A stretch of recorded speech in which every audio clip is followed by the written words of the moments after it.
Don't go into the tall grass, or the grassman will get ya. A beast that lurks in the tall grasses and forests of Ohio, whose stories serve as a boogeyman tales to young children. Eyewitnesses have reported seeing the creature stalk across yards and farmland or hear its chilling howls at night. Tonight, we welcome back to the show Jay Kalagayan and Tim Fuller, who worked on the Grassman story for the upcoming Cincinnati Cabinet of Curiosities Issue 3, Haunts and Horrors. Also, this episode may dive into explicit content, so listener discretion is advised.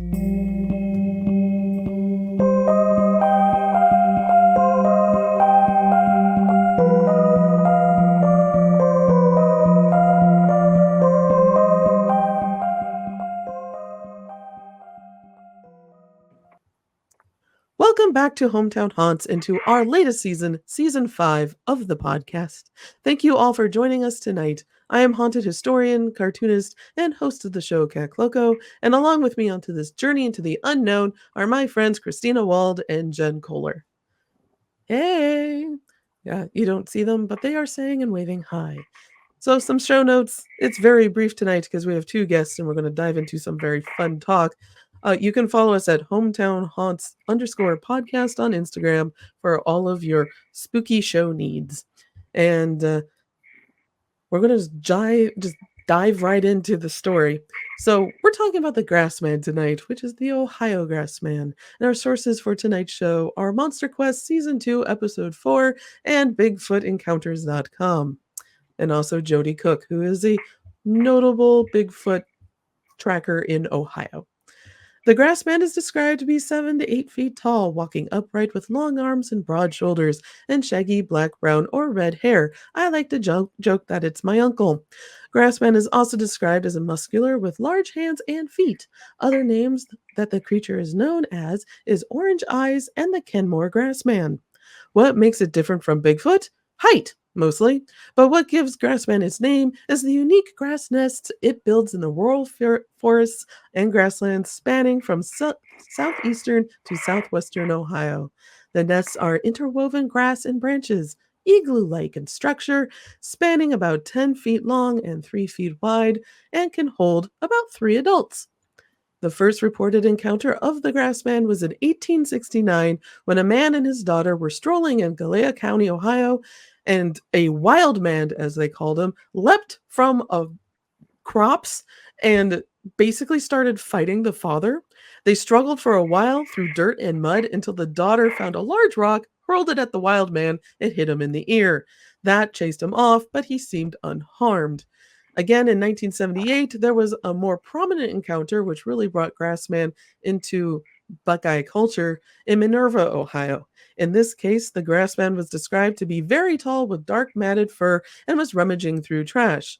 It was spotted a few more times, once peering through the kitchen window of a witness. Many Grassman sightings are in the Bigfoot Triangle of eastern Ohio, centering at Salt Fork State Park. Like Hocking Hills, there are plenty of water and natural hiding areas for Grassman, but also bats. There are tons of bats there. So, coming back to the show tonight, we have Tim Fuller and Jay Kalagayan, who you talked about and wrote about and researched the Ohio Grassman for our latest book, Cincinnati Cabinet of Curiosities, Issue 3, Haunts and Horrors. That is a mouthful of a title. So welcome back, Jay. You're a writer. You do MEST, which is all about the metropolitan sewer system and the haunts and horrors of that. And Tim, you do not only the art direction for the Cabinet of Curiosities, but you also do the Frogman Funnies, Sham Comics, and a whole host of other great content. Welcome back. Hello, Cat. Yeah, that was a really fast intro in Grassman stuff because I wanted to get to talking to you too. And it's welcome back. It's been a very long time since we've had you on the show. And I do have to ask, before you started writing the story, had you ever heard of the Ohio Grassman? I think I had heard of the Ohio Grassman, but more so I heard it once we all started hanging out with Mm-hmm. the Cincinnati comic creators and talking with you and just people bringing it up. So I'm originally from Erie, Pennsylvania. So I'd never heard of Grassman until probably in my 30s in Cincinnati. So yeah. Okay. How about you, Tim? I was vaguely aware of it, but when I moved into the Cincinnati area, then I started hearing more about him. Okay.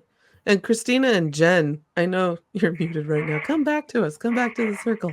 Um, have you ever heard of the Grassman Nope. before doing the show? Well, Nope. we did do the show last October. We were at the Centerville Park where they have the Grassman, the sort of cryptid walk. Mm-hmm. But I think the first time I heard it was when we started working on the first issue, because that was we did a sticker of it, obviously, Mm-hmm. and that's kind of probably around that time is when I first heard about it.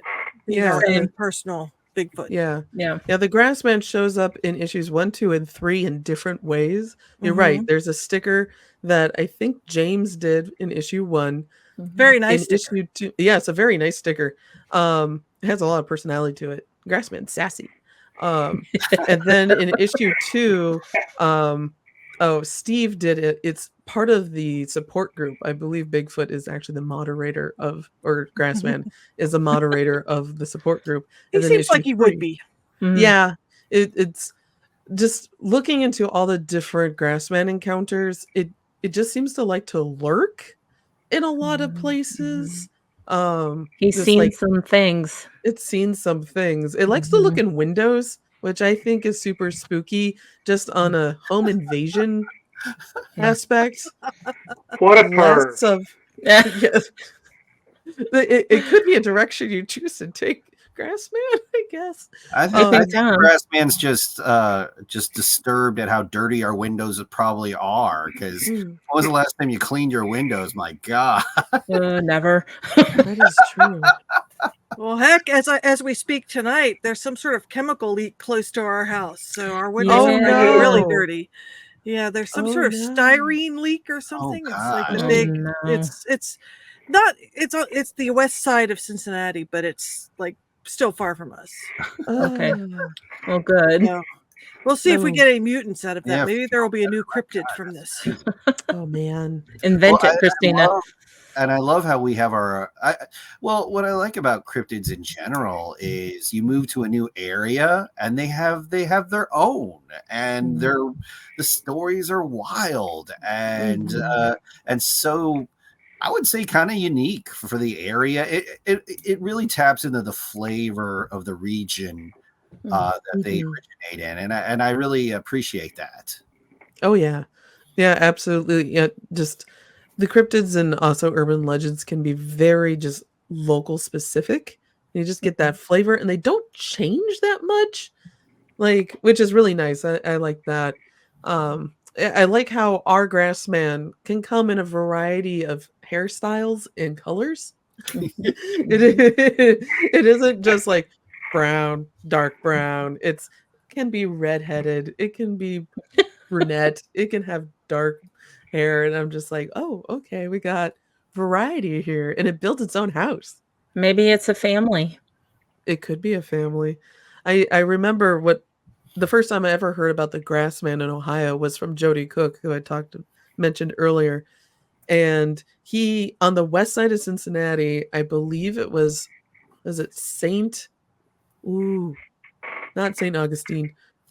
Is there a St. Charles Cemetery, Christina? We did an episode with a headstone in it that was one of the dollhouse headstones. Yes. What was that one called? I have to do a quick search. Yeah. I don't want to say Mount Moriah. That's not right, is it? No, that is not right. But somebody had been in the cemetery just visiting family, basically. And they looked up and they saw a red-headed Grassman walking through the cemetery. Through the bushes and the trees on the west side.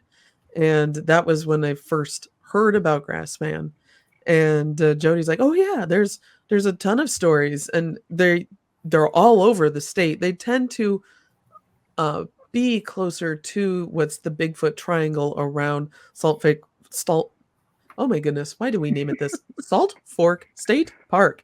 That's in the central Ohio. But It is St. Joseph Cemetery. St. thank you. Joseph, that's I right. had the wrong male name as a saint. But yeah, St. Joseph Cemetery.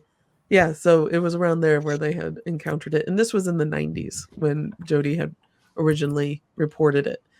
So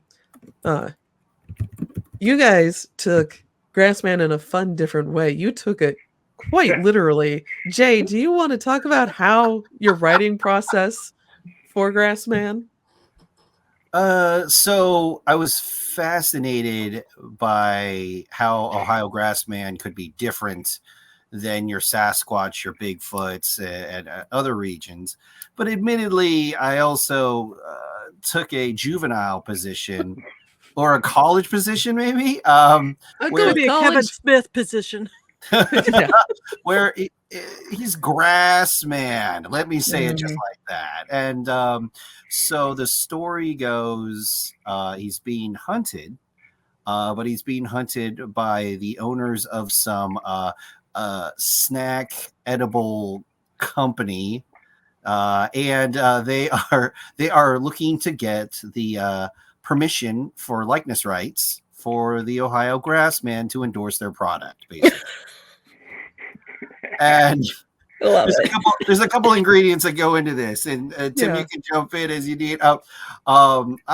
Those that know me, I've read some comic books in my life. We'll say my garage is pretty full, and a lot of the 70s and 80s, there was late 70s, early 80s, there was the Hostess cake ads. Where cherry pies, what was it? Did they do chocolate too, Tim, or just cherry pie? Cherry No, I think they had chocolate. They had the full line of snacks. Yeah, they had the full lineup, and they get Spider-Man and or Superman or Batman, and they would fight some sort of villain, and everything was solved with Hostess cupcakes or cherry pies. Like, it was thrown at them, they fell on them. I don't know, but those were happily going to jail eating a cherry pie. I remember those. I love those. And at first they started using the established villains, but I think, I forget, maybe 2 years in, something like that, they had to make up villains for the ads. So that's a huge chunk of my nostalgic childhood, combined with the fact that it's the Ohio Grassman. So each story that I get to work with the amazing Tim Fuller is basically a one-pager Grassman treat ad, and and we have the origin story to appear in this volume, and we're very proud of that. Yeah, it's a funny story, like, and it's really quick, so like it's punchy.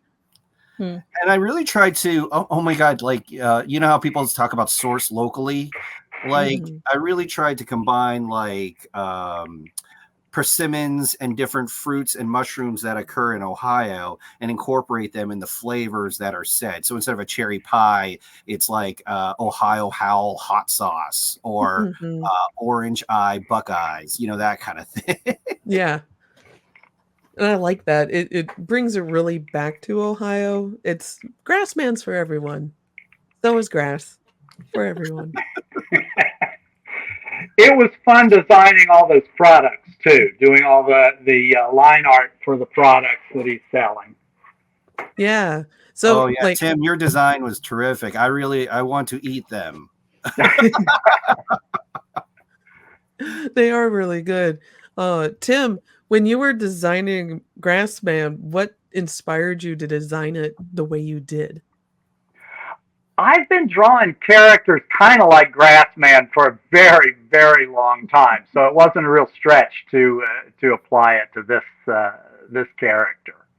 He's a big ape kind of thing. Yeah, he kind of he kind of reminds me of Muttley. I know I've brought Muttley up recently too, but the way that he's so shaggy illustrated in the book is much like Muttley from Wacky Races. And whenever I look at him, I just think of Muttley, and then you have the basically the gorilla head on top. And what I loved about the story is how expressive everyone is, especially Bigfoot when he's first. You have the flashlight shining on him, and that expression is so perfect of just being, "Huh, I've been caught," type of. Mid howl. He's letting loose with one of his patented howls. Yeah. Oh yeah.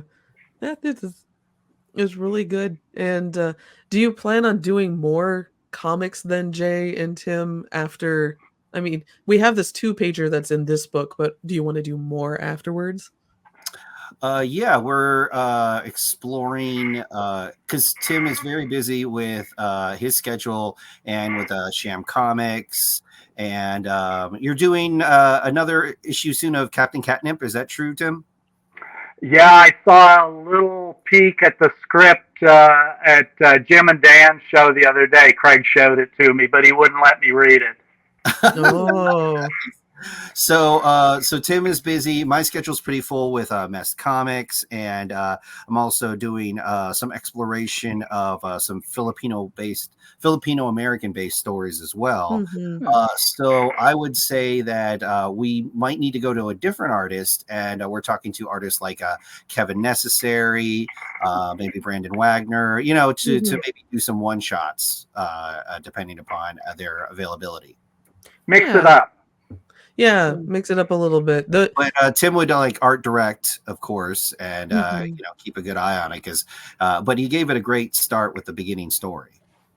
Yeah, I'd say so.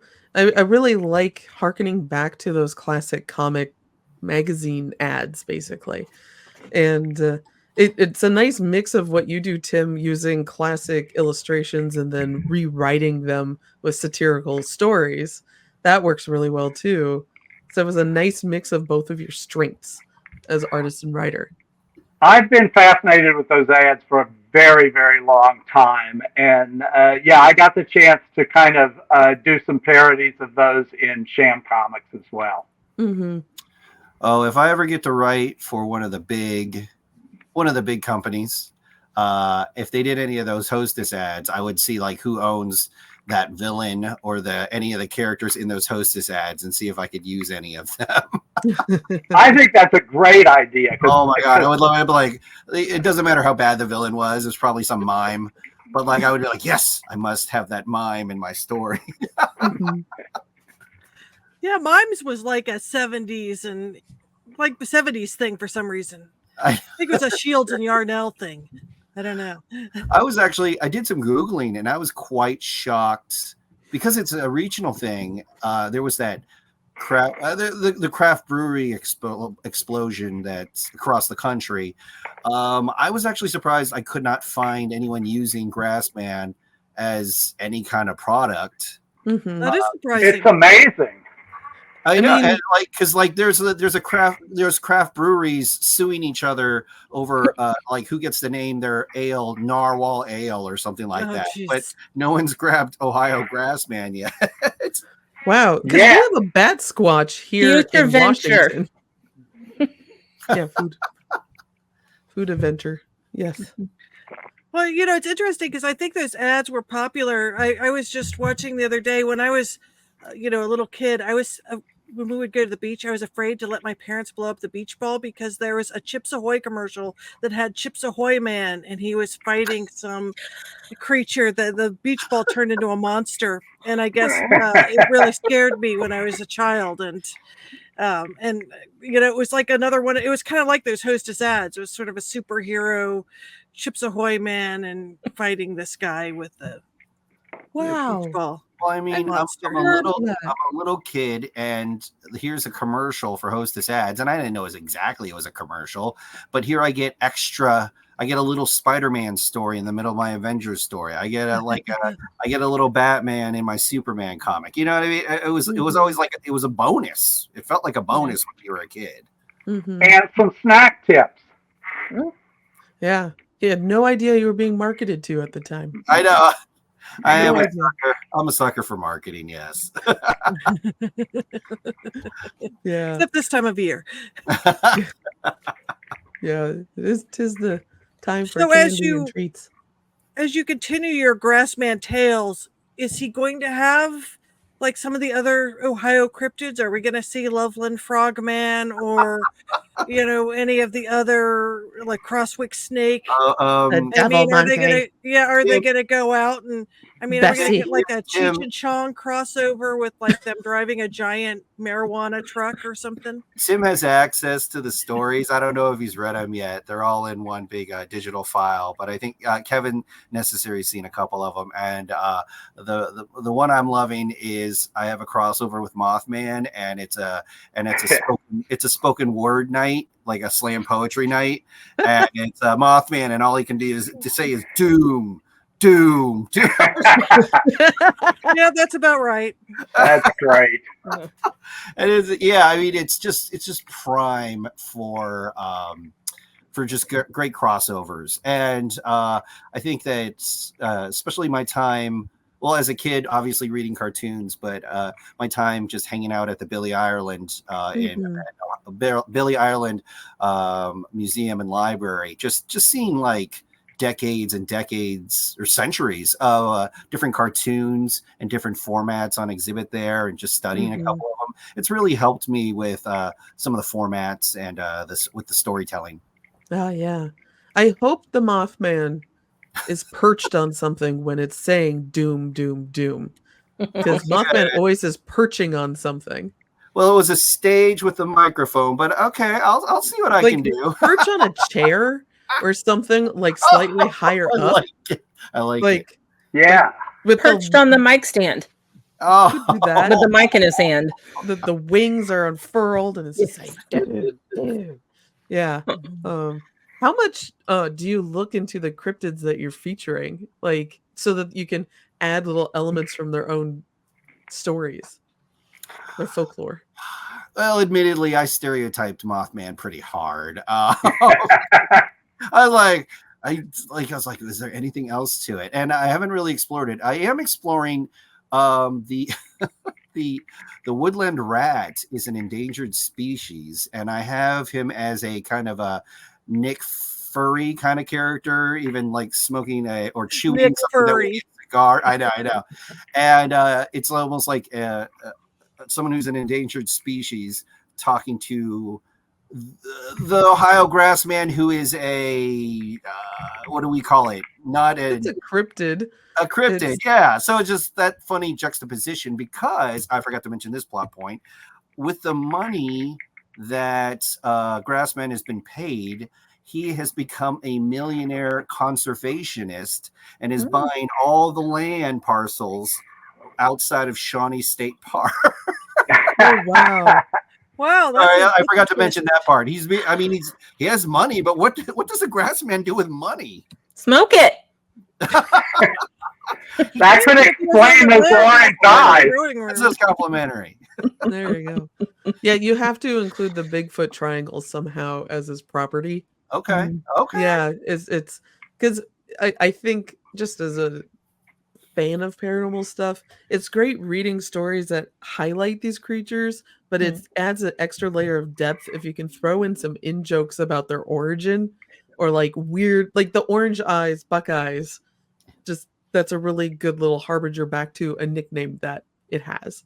So I want to try that Ohio Howl hot sauce. I mean, what? I hope it's really hot. It's from Ohio, so you it has to be. I've never even heard It's of just it. sugar. Is it sold in Columbus? No. That's what I'm saying. I made it up for the comic book. Oh, yeah, wow. it's a product. So you need to like make your own. Tim designs them so they look amazing, and I want to eat it, but it doesn't exist. It's just ketchup.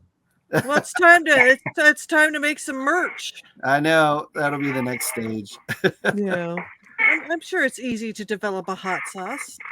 Well, sure. I mean, and so, but what you're talking about as far as merch and stuff, it's great that the Cabinet of Curiosities allow the opportunity for me and Tim and I to work together, because we've known each other for decade, years, and we haven't found a project to work on. So it was nice that we know each other through the Cincinnati comic creators, but the Cabinet gave us an opportunity to work together. Yay. And it was fun. It was great. Oh yeah, humor and horror. I love it.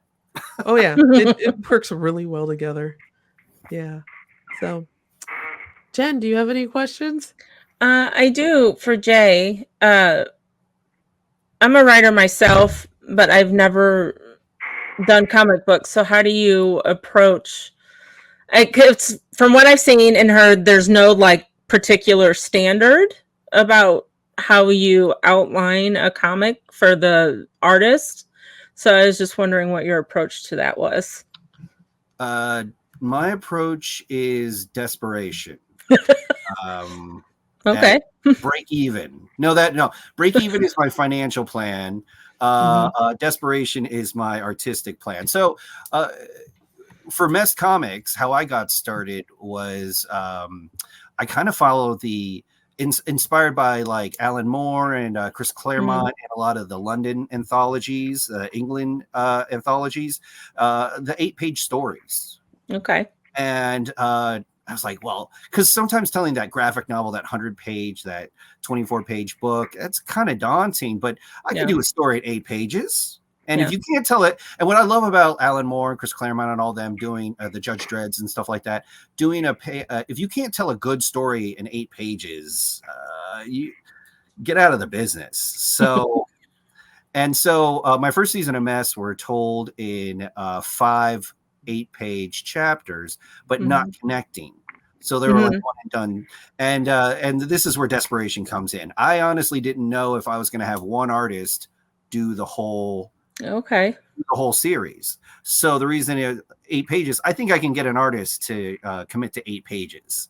Okay. And then maybe I don't work with them again, or, maybe they come back around. But I was very lucky because I got to work with Dylan Spieg, who we did the first story in volume 1, Mermaids of the Ohio River, together. And it's been 7-8 years since. Oh, wow. We've been working together. But again, so I loved working with Tim on the first story for the Ohio Grassman, but his schedule's too busy. So he's still around to help and art direct and just observe, or give any time he can. But we have to find other artists to help complete a couple other arcs and stuff. Okay. So as far as comic book writing, yes, it's desperation is kind of my mantra. Desperate and with good talent, of course. I mean, I'm very lucky with great talent. Yeah. Well, I guess what is your approach? Like when you first write a story, do you actually outline it? Do you take Post-it notes and sort of, like some people do, sequential storytelling that way? What is your process for writing? It's everything everywhere all at once. It's writing dialogue here, a description here, just describing as much as you can because it's happening. I'm lucky where a lot of stories happen in front of my eyes, and I'm just desperately trying to write it down as fast as I can. Oh, cool. And so I write down different elements, different time stamps, that kind of thing, and then start breaking it down into panels and beats. And Kat pointed out 1 or 2 things when she's looked at some of my scripts. I was like, oh, I totally forgot that. But that it's nice to create a framework like that and then just start filling it in. So sometimes you might write a dialogue that occurs on page 5, and then like the opening scene, and you're just going back and forth. Yeah. Because the way that you write your scripts is a lot like a playwright, like a play script, which is, I've seen that done for graphic novels before. It's a pretty common way of doing them. And then there's a more pro style that some people will adapt stuff from too. So there is no standard script writing. And this is just kind of to Jen and all general listeners.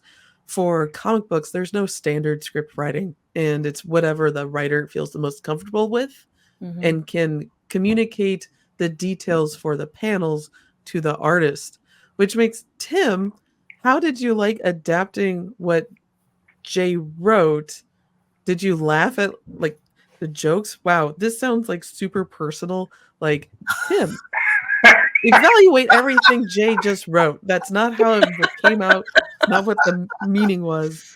But I know, like, when I was reading through as an editor, there was a few times I would be just burst out into my little Muttley guffaw So, oh, Tim, did you have those? I did. Yeah, it made me laugh reading all of them.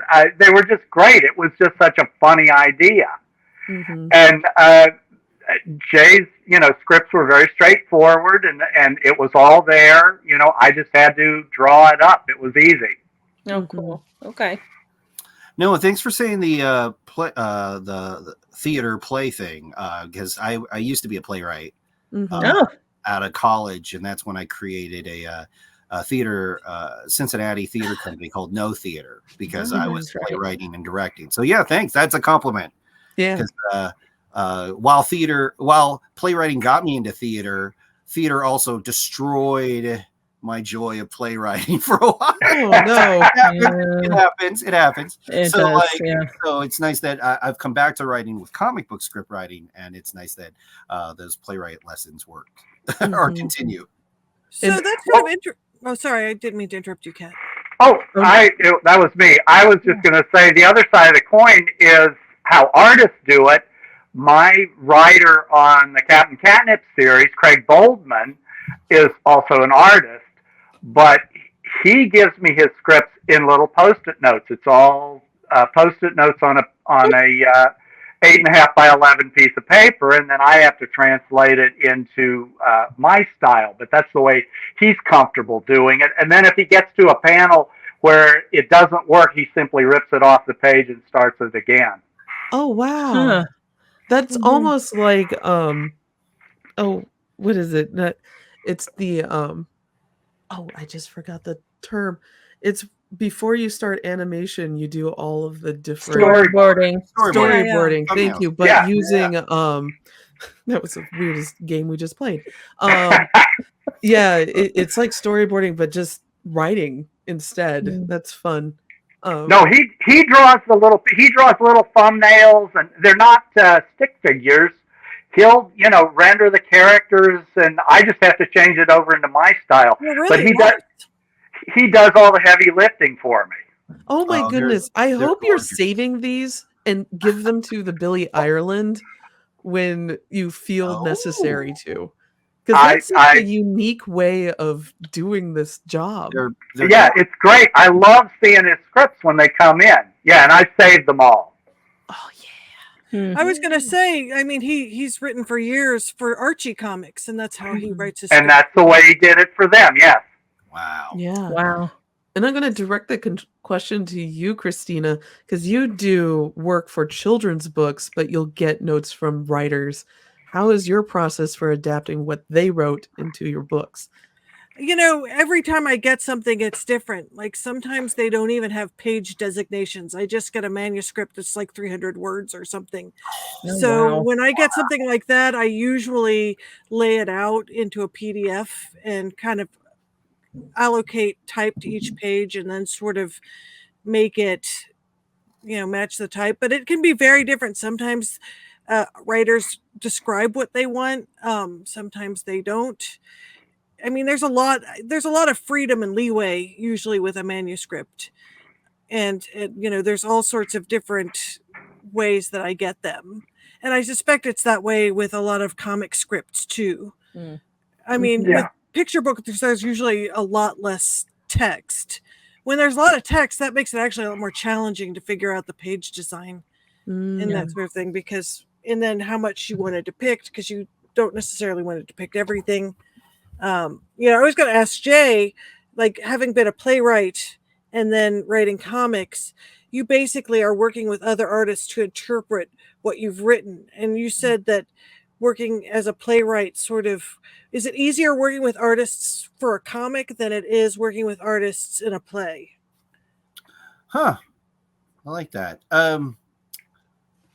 I think what I like about working with artists in comics is it's just our imaginations holding us back, or we're just unlimited budget. You can do what you want.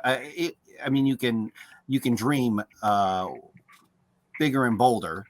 In theater, it's more the intimacy, and again, in the comics, you want that intimacy too, depending upon what you're writing. But with a lot of the theater directing and playwriting I did, it was more about bringing the audience in and really trying to bridge that gap in having them believe. Mm-hmm. Yeah. Sorry, I got distracted by the dog, Tim.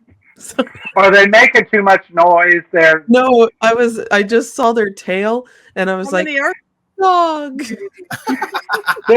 There's two of them in here right now, Tammy and Tilly. Tilly just came up to see what was going on. Yeah. But going back to writing, yes, with you, Jay, the stories that the two comics that you did are just one pages. I know you write very long scripts. So how was it with the stuff that I've read was much longer than just one page? absolutely. How is it different writing for horror than it is for comedy? And because you're working with multiple pages versus doing the beats all in one page. How was that a challenge? No, it's not a challenge, it's a mindset. Sometimes I'm not in the mood for one page, one-off stories. And but I would say that the one-off story, kind of like a Calvin and Hobbes in my brain, kind of contributes to the whole universe, or like a Pogo, where it can continue if possible, but not as interwoven as like Mest or any of the other projects I'm working on. So I could see what you mean, but yeah, I would say it's a mindset. Sometimes I'm not in the mood. I would say the long forms that you're talking about. So Kat's helping me out with a piece called St. Malo. It's a script that I'm working on, and it is definitely the longest thing I've ever written, chapter wise. So yeah, I can see why you're saying that. But that, I would say sometimes that mentality is harder to get into, doing the long form dramatic story, horror stories, versus the one-off satirical, endearing, hopefully, jokes. Yeah, I will say you do well with both situations, with both long form and short form comics, which is hard to do. I don't do personally short form comics very well. I don't have the comedic beats to be able to do only 5 panels a page and then have a joke at the end. I don't function like that. But you're able to do both, which is amazing, and just kind of kudos to your writing chops, because that's a difficult thing to do.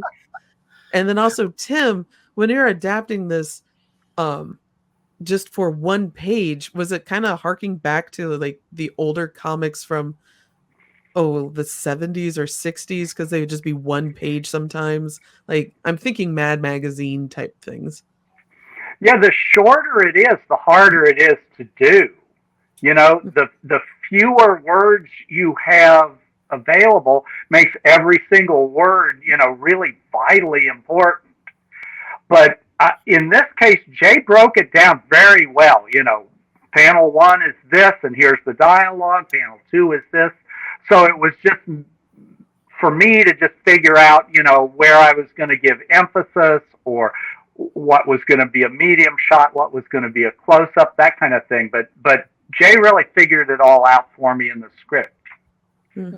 I think also working with Dylan with Mest Comics, the premise is a person in the sewers, and you can't have a lot of dialogue when you're by yourself in the sewers. So I really try to let the art tell the story. And I had no problem trimming dialogue, especially if Tim's artwork was easily bridging that gap. Yeah, that was going to be one of my follow-up questions, was about trimming dialogue, because sometimes I see this as an editor working on other people's works, not Jay's, never Jay's. But no, I need an editor. You'll make characters that are too verbose, and then as an artist adapting that manuscript, you just look at it and you're just like, how am I going to fit this in a panel? Like, so like I said before, people that know me know I've read a lot of comics, and yeah, I mean, Tim or any of you, I would say that how many times have we read a comic where like they just had a monologue in one panel and they were supposed to do 5 other things, or they're dodging a bullet while saying a monologue? I mean, how do you do that?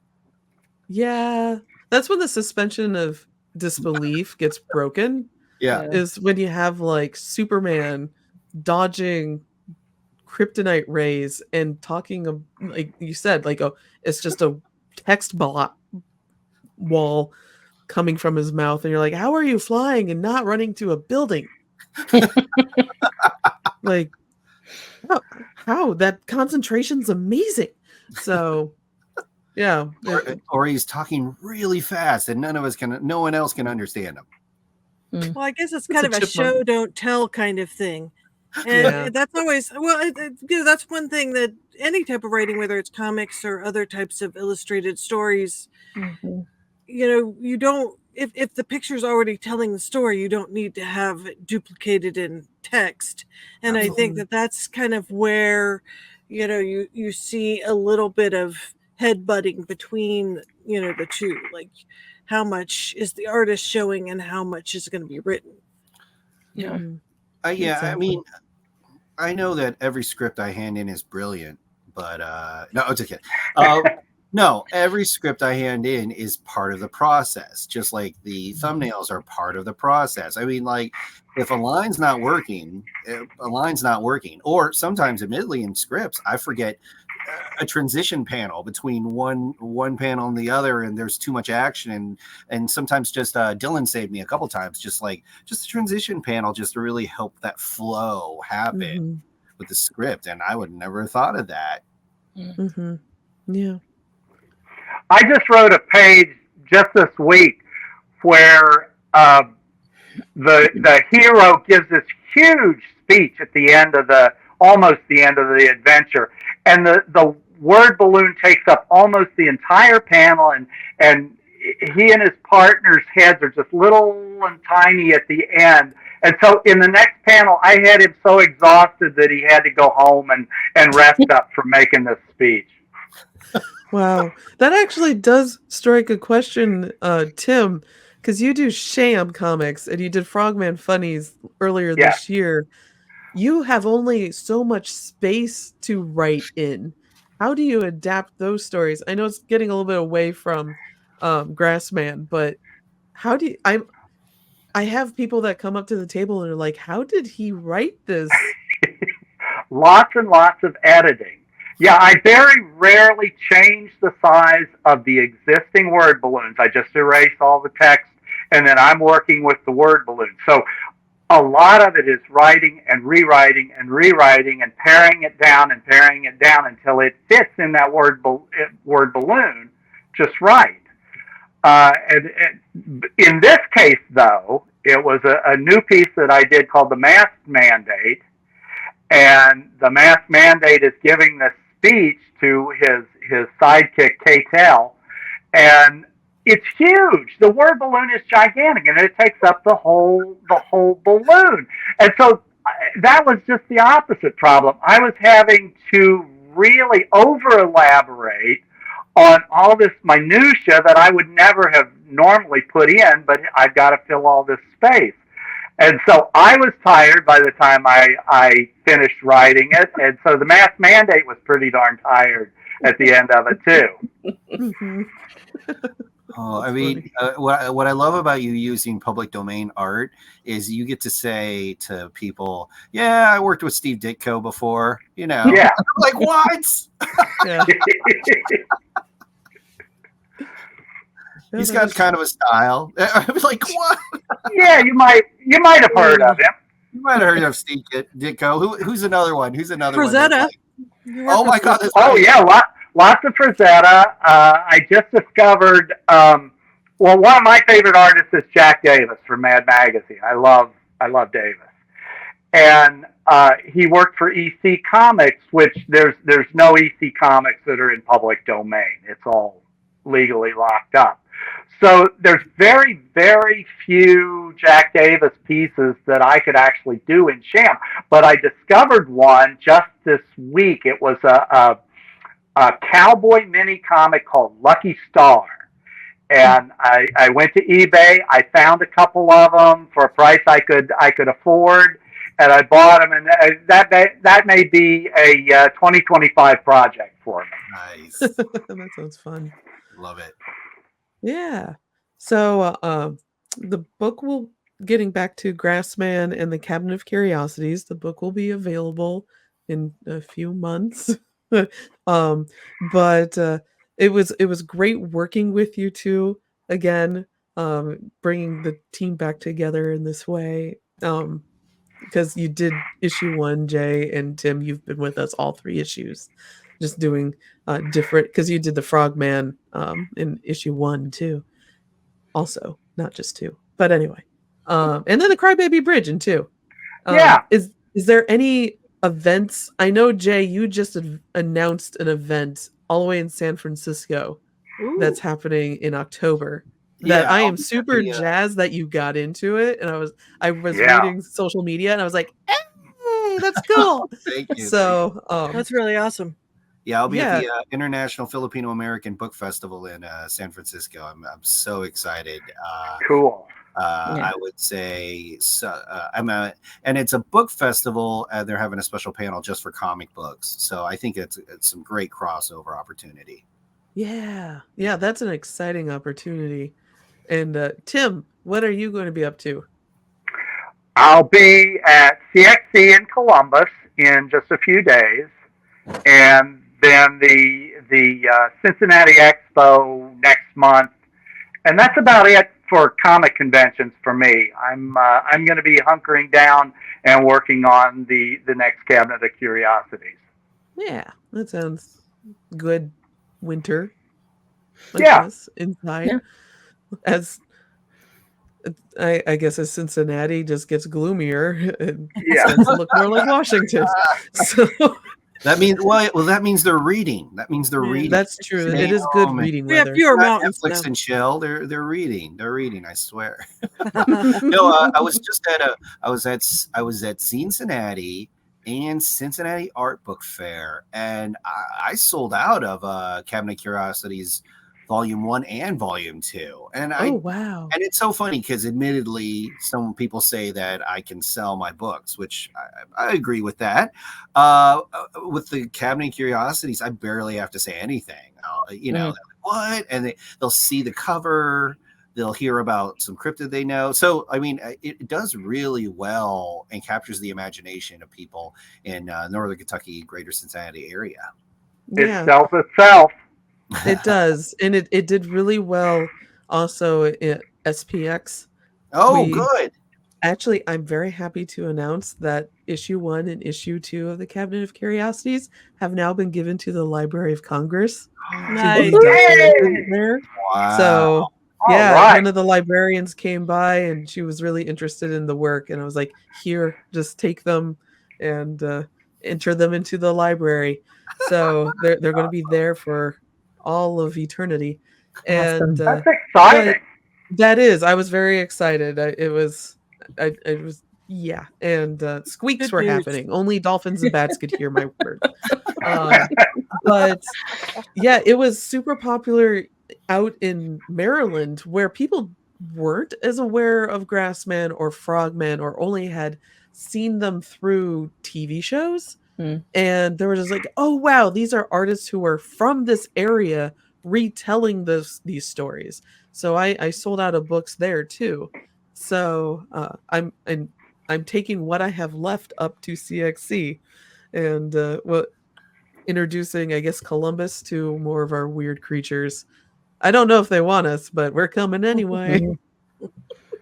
Everybody likes weird creatures. Yeah. I still have those extra issues. Do you want me to bring them? Sure, that would be good. Okay. Yes. Thank you. I would say that cryptid popularity is more popular than our current presidential nominees. I don't know. I mean, like, no, just I think that it does strike a chord. One of our friend of the show, Mark Muncie, wrote Erie Appalachia, and I highly recommend you reading it, Jay, because it's so good. It is talking of the holler and people coming up with personal lore and his own personal story of a family cryptid sort of story was amazing. And it kind of digs deep into, I mean, there's way more cryptids than we ever knew about. Yeah. His writing is very engaging, and it was wonderful reading all the holler lore from all over Appalachia. But he's from West Virginia, correct, Christina? Yes, And I believe so. no, They live in Eastern North Carolina. Kentucky. It was Eastern Oh, is that where Kentucky. he's from originally? I could look Think it up so. really quick. Yeah, because I remember his family story was, I thought, in Eastern Kentucky. Maybe And it was. our listeners are shouting at whatever device that they're listening to us on. Well, since they listen to us, they'll probably tell us. Yeah, that's true. We're so sorry we forgot where you were from. But we know it might be Eastern Kentucky, though. Yeah. I mean, West Virginia and Eastern Kentucky are very close to each other, so they're all Transylvania. They're all Transylvania. Well, on that note, I think I'm going to close this out unless you have one. Jay, was there anything you're going to add? I just honestly, when I go to Comic-Cons nowadays, the cryptids are taking over. I mean, and it's wonderful just to see. They are capturing the regional cryptids, the national cryptids, and they're just having a lot of fun with it. And I like it because back in the they're still doing it, but like the gray area of doing someone else's character. But also there's a surge of creativity where Tim does his thing with the Sham thing with public domain comics, or like cryptids and creatures were even public domain. They were never owned by anyone to begin with. So I really like that surge in creativity and how people are embracing that. Oh yeah, absolutely. That would be an interesting thing to research if anyone's ever tried to sue someone else for using a cryptid. You would probably have heard of that before. Has anyone gotten in trouble for using? I mean, Bigfoot's so ubiquitous, but yeah, I don't think that's ever happened. No, the closest I can think of is Mothman from the Mothman Prophecies, and how it's depicted, and you can really you could tell in earlier media who had read that book versus who hadn't because of how Mothman is depicted. It's either looking more owlish or looking more mothish, and that's how you can tell. But that's the closest example I can think off the top of my head. What about the jerky Jack Lynx and messing with Sasquatch? I wonder if they registered a likeness or something. I don't know, because they put a lot of time and energy into that. Could someone just come along and do their own Sasquatch commercials? Yeah, you better get your copyright info in, Jay. Yeah. Well, there's certain things you can trademark without necessarily taking over the whole thing. Yeah. Is it Bud Light? The cheap beer in the blue can with silver. Yeah, it could be Coors. One of them out here, because this is Sasquatch country. We also have Bad Squatch, and we have a beer named after that. But when we watch football, we will get a specific Sasquatch with this beer company, and it's doing all these weird little dances, and it's a CG'd version of them, but it looks like the Sasquatch from what you were just talking about, the beef jerky commercials, because it's the way that they illustrated it. So that's a good question. Yeah. Well, all right. On that note, we'll leave everyone hanging on law questions and cryptids. Cryptid law? That sounds like a fun little story for Grassman. Cryptid law. I want a writer credit. So does Christina and Jen. So yes. Anyway, thank you for joining us. Real quick, Jay, how can people find you? At Messed Comics, MESSED comics.com, or just at Messed Comics on social media. And Tim, how can people find you? All my stuff is up at hoohacomics.com. All right. And you can find us at, let me scroll over here, it's the Hometown Haunts podcast with an underscore between Hometown Haunts and podcast. And you can find us, we're right here. And you can also find us at our Facebook group, Hometown Haunts. And don't forget to send us your hometown stories of the strange and unusual at, I need to wait for it to scream. hometownhauntedmail@gmail.com. There we go. And you can also follow us at Cincinnati Cabinet of Curiosities for all the book news and also podcast stuff. So for Christina, Jen, and myself, and also Jay and Tim, good night and stay spooky. Bye-bye. Bye. Good night. Night.